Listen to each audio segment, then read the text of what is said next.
नमस्कार. पुनश्च एकदा आर.एस. अपडेट गुरु या यूट्यूब चॅनलमध्ये आपल्या सर्वांचं हार्दिक स्वागत आहे.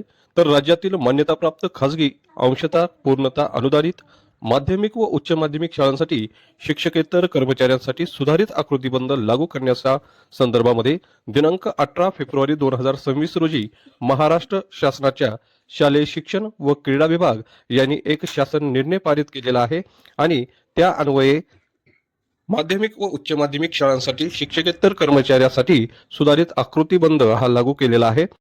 हा आकृतीबंध पाहण्याच्या अगोदर आपण जर या चॅनलवरती नवीन असाल तर चॅनलला सबस्क्राईब करून घ्या व व्हिडिओ आवडल्यास लाईक व शेअर जरूर करून घ्या.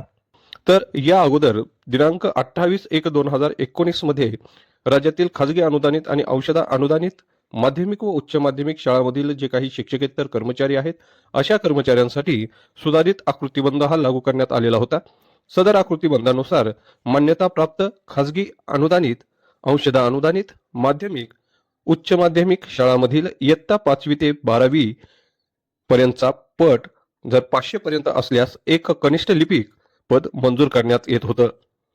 तर संच मान्यतेच्या संदर्भामध्ये दिनांक 15/3/2024 रोजी शालेय शिक्षण व क्रीडा विभाग यांनी जो शासन निर्णय पारित केलेला होता त्या अन्वये संच मान्यतेचे सुधारित निकष विहित करण्यात आलेले होते.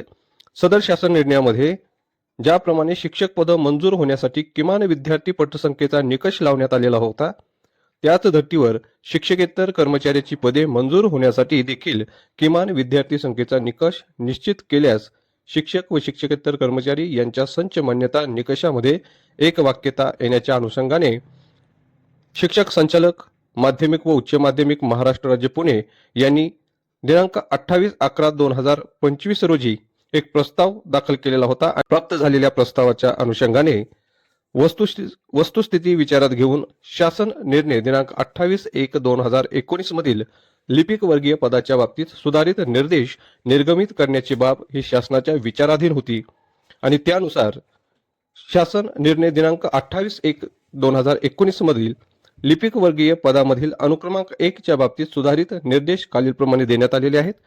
तर या ठिकाणी शासन निर्णय दिनांक 15/3/2024 नुसार किमान 3 शिक्षक अनुज्ञेय होत असल्यास त्या ठिकाणी कनिष्ठ लिपिक हे एक पद ग्राह्य असणार आहे. त्यानंतर वरिष्ठ लिपिक 0 तर मुख्य लिपिक हे सुद्धा 0 असणार आहेत.